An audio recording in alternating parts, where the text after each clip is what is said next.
Lumaki ako sa pamilya ko na di naman siya puno ng gulo. Pagmamahal din, pero nagkukulangan din kami sa oras.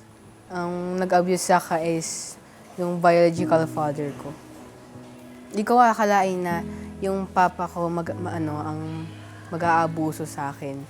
Dahil siya nga yung pinaka-close kong sa pamilya. Siya kasi din nag-aalaga sa akin yung simula bata pa ako. Kakagaling ko lang sa school at umuwi na ako. Ako lang mag-isa. Siyempre, hindi ko na nakayanan tapos yung daddy ko nasa trabaho. Lagi kasi siyang umuwi. Mami ko kasi umuwi na ng late at yung papa ko umuwi ng maaga. Hindi niya ako sinaktan or anything.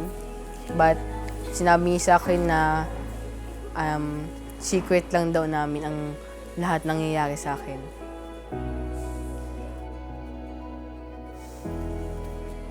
Sa oras na gustong-gusto ko na magsabi kay mami ng abuse na nangyayari sa akin, umuwi ako ng bahay na ko lang mag-isa, tapos sinabi ko yun sa kanya.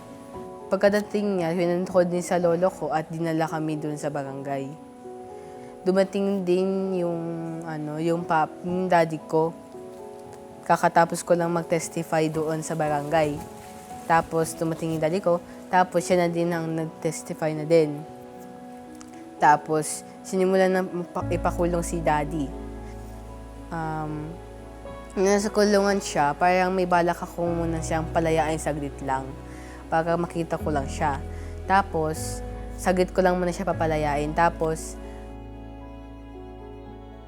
kumain kami doon sa Jollibee, tapos pagkatapos umuwi na kami sa dating gawi.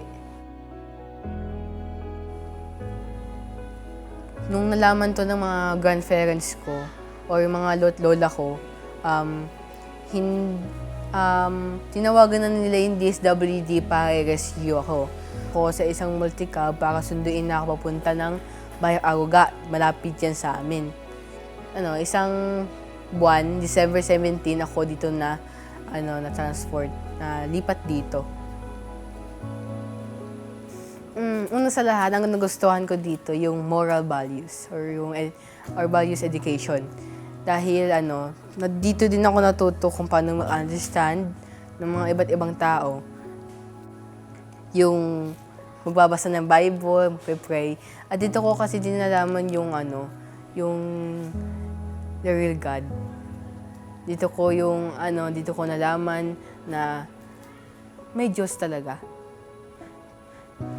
Una sa lahat, ang gusto kong mangyari sa future ko ay makilala ng buong pamilya ko si Jesus Christ. And ang next ko nang gagawin ay be an advocate sa mga kung ng mga abuse, bullying, or anything na maging advocate ako. Tapos makatulungan ko sila para mabigyan sila ng awareness.